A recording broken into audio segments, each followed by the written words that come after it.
Binanggit ko lang, nakita ko lang, ewan ko nakita mo ito, Marlica, yung video ng isang multinational company na ginagawang katatawanan, yung kalunos-lunos na estado ngayon ni Pangulong Duterte sa Dahig.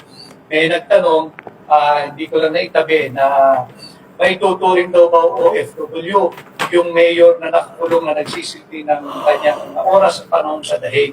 Yung mga ganong pananaw, alam mo ninyo, total gusto niyang sumikat, pasikatin natin, hahanapin ko lang yung video, i-repost ko yun. Ay, tanga mo! Ha? Bobo ka. Nangihina ako sa kabobohan mo. At Multinational company ba yun? Nakita ko yun, pero I don't know kung sino-sino yung mga tao yun. talagang binidyo pa nila, ginawang katatawanan.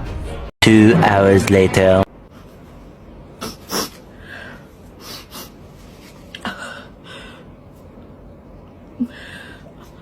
Hindi ko po alam kung saan ko dapat umpisan yung paghingi ko ng tawad. Pero, ayoko umiyak kasi baka sabihin ng iba, nagpapaawa lang po ako. Ang galing! But, gusto ko lang pong humingi ng tawad. Pwede na! Sa BGYO, sa Star Magic Film, sa ACES, sa lahat po na naging affected, naapektuhan sa hindi na pag-isipang post, sa maling ugali, sa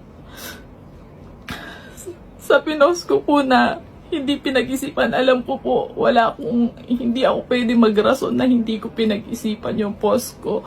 Opo, hindi ko na po ipagtatanggol yung sarili ko doon. Weh! Tangina mo!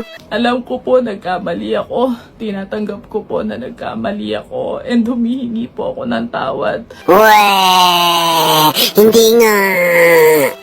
Mula sa puso ko. Kaya lang po ako nag-private ng mga social media ko. Dahil para sa akin na lang din po. Kasi ayoko po mabigla sa mga nangyayari. Kilala kong kaliskis mo, oy. Dahil may sakit po ako na connected sa puso. Kaya ayoko po mabigla sa mga pangyayari. Parang may naamoy ako hindi maganda. Lalong-lalo na po yung pamilya ko.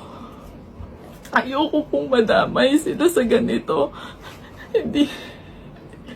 Lalo na ngayon lang nangyari to.